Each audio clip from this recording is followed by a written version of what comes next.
அஸ்ஸலாமு அலைக்கும் வரஹ்மத்துல்லாஹி வபரகாத்துஹு. அன்பார்ந்த அனைத்து உறவுகளுக்கும் இனிய மாலை வணக்கம். திருடி திருடி திருடி பிடிபடும் தொழிலாளர்கள், மண்டமேலேருந்து கொண்டே மறக்கிற தொழிலாளர்கள், இதை பற்றி தான் இன்றைய முக்கியமான டாபிக். ஆதாரபூர்வமான சில தகவல்களோட பார்க்க போகிறோம். வீடியோவை கடைசி வரைக்கும் பாருங்கள்.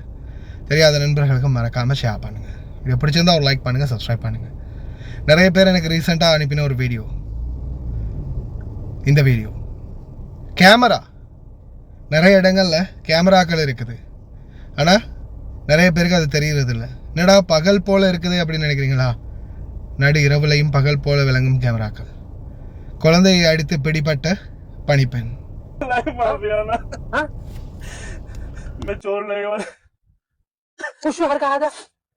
انا اسوي تفتيش. انت كيف نفر؟ انت انا ركبته هذا سياره، انا بس شفته انت كيف نفر، كويس ولا حرامي ولا كيف؟ معلش والله دوباره नहीं होगा. وخر والله معلش انا ما في. هل هنا انا اكلم شرطه دقيقه؟ والله معلش ها ما في مره طيب ثانيه. انا ما يكلم شرطه.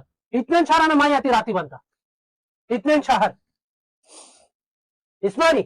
انا مسكين والله. انا خلي ليش انت تسوي حرامي حركه هذا؟ ها انت مسكين. مره ثانيه انا ما في. ايوه ما في مشكله. ايوه انت شغل. दो بس साल 2 شهر انا 2 شهر انا ما ياتي راتب. انت خلاص 2 साल يلا وخر هذا وخر حرامي نفر. இந்த வீடியோ பார்க்கும்போதே தெரியுது இது வந்து ஸ்கிரிப்டன்னு. ஏன்னா திருடனுக்கு மைக் மாட்டி ஒரு காலம் பாபா பேச விட மாட்டார். பாபா கதைக்கிற அரபியில் விளங்குது பாபா மிஸ்டர் பங்களாதேஷ் அப்படின்னு. சரி, இது வந்து ஸ்கிரிப்ட், ஓகே, ஸ்கிரிப்டான வீடியோ தான். ஆனால் அதில் அவங்க சொல்கிற டாபிக் உண்மை என்னென்னா, அவர் வந்து இவரை செக் பண்ணுறதுக்காக உள்ள ஃபோனை வச்சாராம். இவர் வந்து அதை எடுத்துட்டாராம். உனக்கு 2 மாதம் சம்பளம் கட்டு அப்படின்னு சொல்லி அனுப்பிட்டாரு. இந்த மாதிரி நிறைய பேர் நடந்திருக்குது, நிறைய பேர் மாட்டியிருக்கிறாங்க. சிலர் வந்து ஆடைகளுக்குள்ள ட்ரெஸ்ஸுகளுக்கு கொடுக்கும்போது ட்ரெஸ்ஸுகளுக்குள்ளே பணத்தை வச்சு கொடுப்பாங்க. சிலர் வந்து நடமாடக்கூடிய இடங்களில் பணத்தை போட்டு வைப்பாங்க.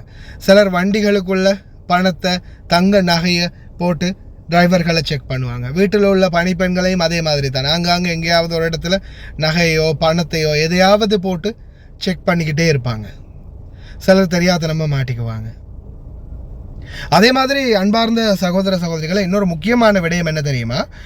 இதில் இன்னொரு முக்கியமான விடயம், வீடுகளில் குழந்தைகளை அடிக்கிற ஒரு சிலர், குழந்தைகளை சீண்டி பார்க்கக்கூடிய சிலர் இருப்பாங்க. இந்த நாட்டு குழந்தைகள் எப்படியுமே அவங்க வந்து செல்ல பிள்ளைகளாக வளர்ந்துருக்கிறாங்க. அதனால் அவங்களுடைய ஃபேமிலியில் எப்போவுமே அவங்களுக்குன்னு ஒரு தனி சுதந்திரம் இருக்கும். ஆனால் நம்மளில் நிறைய பேருக்கு வந்து அது தெரியாது. குழந்தைகள் நம்மளோட சேட்டை பண்ணும்போது நம்ம குழந்தைகளுக்கு எதிராக ஏதாவது ஒரு சின்ன நடவடிக்கை சரி எடுப்போம். ஆனால் சில நேரங்களில் வீடுகளில் ரகசியமாக கேமராக்கள் இருக்கும். அதே போல் பழைய வீட்டு மாமா பாபா, ஒரு வீட்டிலேருந்து இன்னொரு வீட்டுக்கு மாறுறீங்க இல்லையா, சில நேரங்களில் அந்த பழைய வீட்டு மாமா பாபாவோட பேசும்போது உங்களை பற்றின குறைகளை கூறினா அந்த வீட்டில் இருக்கிறவங்களும் உங்களை வேலையை விட்டு தூக்குறதுக்கு வாய்ப்பு இருக்குது. அது மாதிரி ஒரு சம்பவம் ஒரு சகோதரி எனக்கு வாய்ஸ் கட் ஒன்று அனுப்பியிருந்தாங்க. அந்த வீட்டில் குழந்தை அடிச்சிருக்கிறாங்க, இந்த வீட்டிலையும் குழந்தைகளுக்கு சேட்டை பண்ணியிருக்கிறாங்க.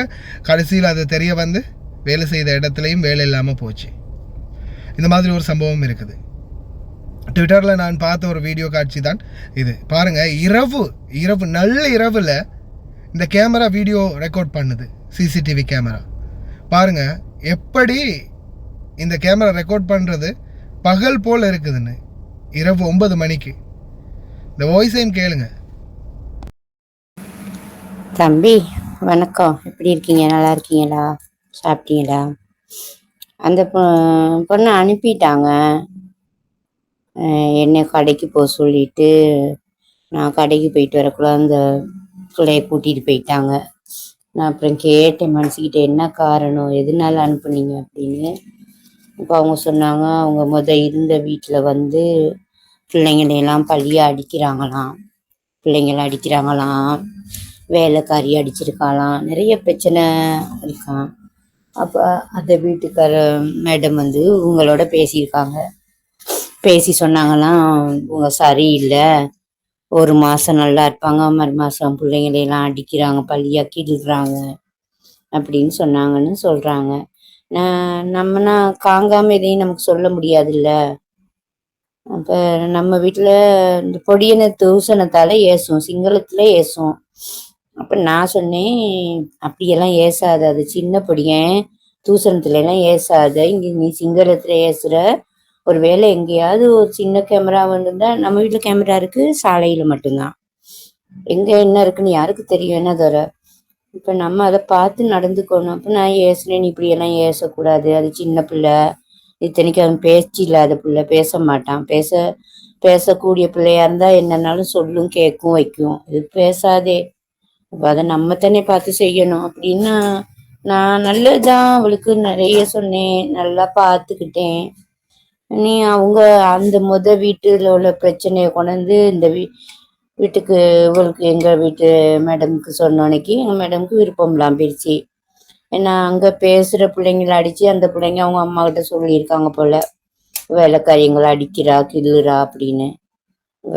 அப்படி சொன்னோன்னைக்கு எங்கள் கிழவிக்கு கொஞ்சம் மனசிலாச்சு. ஏன்னா என் பிள்ளை பேசாதில்ல, என்ன செஞ்சாலும் தெரியாதே, பாத்ரூமில் கொண்டு போய் அடித்தாலும் நமக்கு தெரியாதே அப்படிங்கிற பயத்தினால தான் அனுப்பியிருக்காங்க. நான் என்ன செய்ய, அதுக்கு எனக்கு எதுவுமே சொல்ல இயலாது. நம்ம ஊரு பிள்ளைன்னு சொல்லி தான் நான் நிறைய வச்சிருந்த 4 பிள்ளை புத்துமதியை சொல்லி, இப்படியே வீடு வீடாக போய்கிட்டு இருந்தா நீ எந்த காலமும் நாட்டுக்கு போய் சேருவ, எங்கேயாவது ஒரு வீட்டில் இரு, ஒழுங்கா இரு, ஒரு நல்ல வேலையை பாரு, கொடுக்குற வேலையை செய்வாய் அப்படின்னு நிறைய புத்திகளை தான் சொல்ல இயலும். அதுக்கு மீறி நமக்கு எதுவும் சொல்ல இயலாதுல்ல. ஒரு வீட்டில் வேலைக்காரியை அடித்து பல்லு உழுகிறதுக்கு அடிச்சிருக்காளாம். பொய்யா நெசமான அந்த கடவுளுக்கும் அந்த அல்லாவுக்கு மட்டும்தான் தெரியும். அப்போ இதெல்லாம் இவ்வளோ காலம் நீ இருக்கிற எந்த பிரச்சனையும் இல்லை தானே, சும்மா பிரச்சனை என்னதுக்கு, அந்த பயத்தில் தான் நாங்கள் அனுப்புகிறோம், வேணாம் அப்படின்னு சொல்லிட்டா. அதனால தான் அனுப்புகிறாங்க. நம்ம வீட்டில் வேறு எந்த பிரச்சனையும் இல்லை, அதுதான் பிரச்சனை. இவங்க சில வேலை சிம்மெல்லாம் வாங்கிட்டாங்க. அவங்க பொண்ணு வேலை செய்யுமா என்னன்னு தெரியல. ஆனால் இது வரைக்கும் போன் ஒன்றில் இல்லை. சில வேலை அப்படி போனால் நம்ம புத்தியாக தான் சொல்லணும், வேற எதுவும் நமக்கு சொல்ல முடியாது. என்ன தம்பி, சிங்களாக்களுக்குள்ளேயே ஒற்றுமல்லனா நம்ம என்ன செய்ய, அவங்கக்குள்ளேயே ஒற்றுமல்லாமல் அடிச்சுக்கிட்டு பிடிச்சிக்கிட்டு இருக்கிறாங்க. நான் பெருசாக கதை வச்சுக்கலைன்னா அவங்கள பார்க்கக்குள்ள சும்மா மொருடாவும் பயங்கரமாக இருக்கும். சும்மா சண்டைக்கு வர்ற மாதிரி தான் பேசுவாங்க. எதுவுமே நல்லது சொல்ல இல்லாது, கெட்டதும் சொல்ல இல்லாது. என்ன சொன்னாலும் அவங்களுக்கு கோவம் போகுது. அப்போ அதனால நான் பெருசாக கதை வச்சுக்கல, கணக்காளவோட தான் இருந்தேன். ஆனால் நல்லா பார்த்துக்கிட்டேன். எனக்கு ஒரு கடமை, நல்லா பார்க்கணும், நல்லா சாப்பாடு கொடுக்கணும், நல்லா வச்சுக்கணும். நம்ம ஊருக்குள்ள என்ன நடந்தாலும் நம்ம எடுத்து நான் பார்த்துக்கிட்டேன். இதுக்கு மேலே எனக்கு எதுவுமே செய்ய கிடைக்கல தம்பி. அனுப்ப வேணான்னு சொல்ல முடியலை, எதுவுமே செய்ய முடியலை. அதுதான் கூட்டிகிட்டு போயிட்டு நேற்று எம்பசியில் இங்கே ஏஜென்சியில் விட்டுட்டாங்க. என்ன செஞ்சாங்க எது செஞ்சாங்கன்னு இது வரைக்கும் எந்த தகவலும் இல்லை, தெரியாது தம்பி. என்னன்னு பேசுகிறதுக்கு ஒரு நம்பர் இல்லை. பாப்பா அவளா எங்கேயாவது போயிட்டு எனக்கு கால் எடுத்தால் தான் நிலைமையை தெரிஞ்சுக்க முடியும், இல்லைன்னா ஒன்றுமே தெரியலை தவிர. இதை உங்களுக்கு நான் சொல்லணும்னு இருந்தேன். ஏன்னா எங்கள் கதையை கேட்டு நீங்கள் உடனே எனக்கு ரிப்ளை பண்ணுறீங்க, பதில் கொடுக்குறீங்க. அந்த நன்றிக்காக நான் இதை போய் விட்டுருந்தேன்னா நீங்கள் யோசிப்பீங்க, உங்க இப்படி சொன்னாங்களே உன்னையும் காணாமே ஒரு பதில் இல்லைன்னு. அதுக்காகத்தான் இப்போ சொன்னேன் உங்ககிட்ட. சாரி தம்பி, ரொம்ப நன்றி தம்பி. நல்ல புரிந்துணர்வோடு நம்ம தொழிலுக்காக வந்திருக்கிறோம், நம்ம வந்த கடமையை சரியாக செய்வோம் அப்படின்னு அனைவரும் அது கேட்டாற் போல நடங்க. இன்ஷா அல்லாஹ் எல்லாம் வல்ல இறைவன் அனைவரையும் பாதுகாக்கட்டும். முடிந்த வரைக்கும் கவனமாக இருங்க. ஒரு சின்ன மிஸ்டேக், நீங்கள் செய்யக்கூடிய சின்ன மிஸ்டேக் எல்லாரையுமே பாதிக்கும். அதே மாதிரி ஒரு நாட்டை சார்ந்தவர் ஒரு வீட்டில் ஒரு தவறு செஞ்சுட்டு போயிட்டாருன்னா அதுக்கப்புறமா அந்த வீட்டுக்கு வரக்கூடிய அதே நாட்டை சார்ந்த அத்தனை தொழிலாளர்களுக்கும் அதே அவப்பேர் இருக்கும். அதனால் தயவு செய்து இந்த நாட்டில் நம்மளுக்கு என்ன தான் நடந்தாலும் பொறுமையை சார்த்து தான் போகணும். ரொம்ப கவனமாக இருங்க, பாதுகாப்பாக இருங்க. அனைவரையும் எல்லாம் வல்ல இறைவன் பாதுகாக்கட்டும்.